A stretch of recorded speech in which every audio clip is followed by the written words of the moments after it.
We welcome head coach Doug Pederson in our weekly one-on-one conversation provided by Wawa. I'm Eagles insider Dave Spadaro.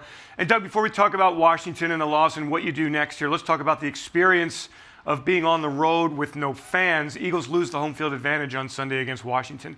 What was the experience like for you?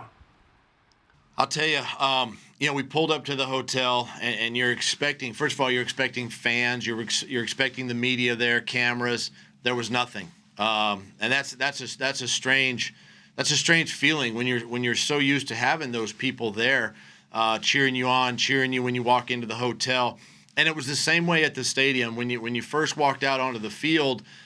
I always catch myself kind of looking around to see the stadium fill up. Well, the stadium didn't fill up, and it was just a strange feeling, I think, until right up until kickoff, until you were right into the game. But even then, not having the real fan noise, the crowd noise, was something that we're going to have to get used to. Was the energy level from the players at the same level it would have been had there been a full stadium?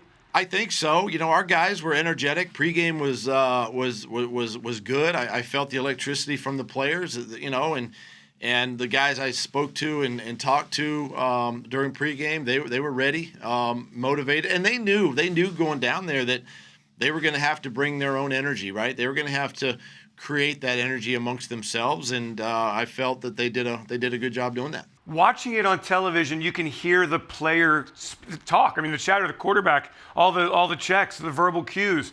Will that impact preparation? Will you now assign somebody, or do you think teams will assign people to watch football and pick up on those verbal cues?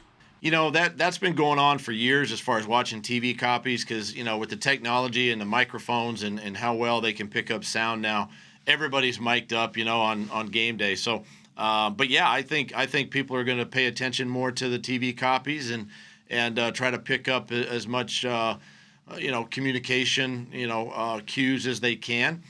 This is why we keep talking to our players and our quarterbacks in general to try to use more hand signals and nonverbal communication so that teams can't pick up on certain things. But yeah, that's going to be something that's going to be a little more probably impactful in these weeks to come. Doug, I know we're past the Washington football team and on to the Rams, but for a moment, let's focus back on what happened against Washington. What jumps out at you about that football game? What lasts with you? For me, it's kind of the tale of two halves. I thought we did some really good things to start this football game. It's what I've been talking to our team about, starting fast. And, an area that we struggled as an offense was scoring, first quarter scoring a year ago. And we got out to a fast start and scored on three of our first four possessions. And defensively, up until that turnover, really kept them at bay and pitching a shutout. And then the second half, the momentum kind of shifted a little bit. And offensively, we didn't do enough on first down to stay ahead of the chain, so to speak, and kept ourselves in second down and third down and long situations, which are hard to overcome. And then defensively, just not being able to get off the field like we were in the first half. And then there were some little critical errors in there. Obviously the turnovers are big errors, but, some substitution issues on defense. And then, Cam didn't have a very good punt, kind of backed up. It kind of went off the side of his foot. And it was just those types of things that just kind of crept into the game in the second half that kind of turned things to Washington's favor. Doug, this team has always had an offensive line among the very best in the league. What was it like watching the film of that performance? A tough one against a really good front.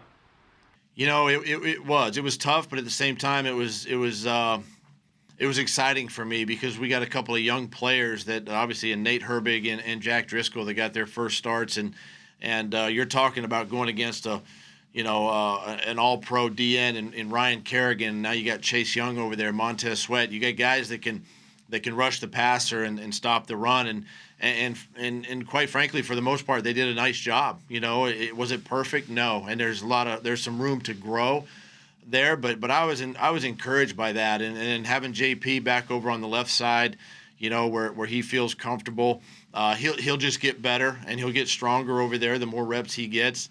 And then just Isaac and Kelsey, just working together as a team. But I think once we get the 5 guys that are going to be working together where they can get all of the reps, that's where you're going to start seeing growth and improvement with that offensive line. And Carson Wentz doesn't throw interceptions, and yet he had 2 of them in the open. I mean, this must be very puzzling and frustrating for him and for you.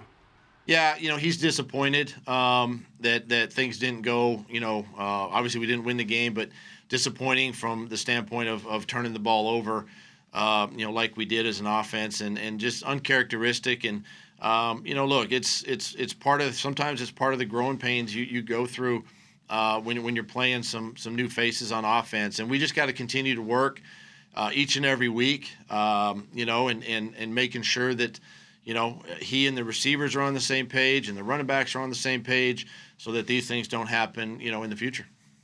Who stood out on defense? Washington had 239 total net yards. I mean, the defense overshadowed in this, but there were some really strong moments for that side of the football. Yeah, I think, the first thing that stood out was Darius Slay with Terry McLaurin. He kind of matched him all day and kept him to, I think, 2 catches for, 28 or something yards. And then our run defense did a nice job all day long. Were kind of the things that stood out, to me, with the defense. And they played, like I said, it was kind of the tale of 2 halves. We played almost a mistake-free game in the first half, and then things began to sort of unravel for us in the second half. And those are the things that are disappointing as a coach and disappointing as players that we have to fix moving forward. It is on to the Rams now on Sunday. Good performance in their win over Dallas. They ran the football. They had time of possession. The defense clamped down. I mean, what are you seeing from the Rams early on? I mean, it's early. Obviously, a new defensive coordinator, first-time coordinator who, obviously they get the win, and they're talented on defense. They play an up-tempo style of offense. Everything's pretty much at the line of scrimmage. Goff is very efficient. And then the ability to run the football obviously keeps them on the field. And so it's a challenge again for us. We get to open up our season here at home, obviously now, our first home game. So we're excited about that. But this is a good football team. They've been in the postseason.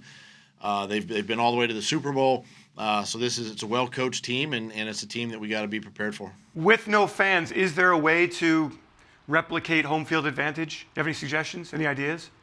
It's hard. It's hard not having the that energy and that excitement in the stadium. Without the fans. Just sometimes too, just playing at home. Where you're right there in your own friendly confines, as they say, can help motivate. And we've had a lot of great wins in that stadium, and we've had some really good moments in that stadium, and we can kind of maybe lean on those opportunities or those moments in the past. But listen, at the end of the day, our players have to be prepared. We're playing a sport where we have to kind of self-motivate ourselves, and then we feed off of each other as we prepare for these games. What is the message this week, Doug? What's your approach this week? We get right back on the horse, and we're going to ride again. We got to continue to work. It's a long season. The message is it's just one game, and obviously it was a division opponent, which you don't like to lose your division to your division, but we've got one more game this week, another opportunity to get better as a football team. Our guys are very prideful. They're going to learn from it, move on, and be prepared for Sunday. Sounds good. Home opener on Sunday against the Los Angeles Rams. Head coach Doug Pederson, thanks so much. Our weekly one-on-one presented by Wawa.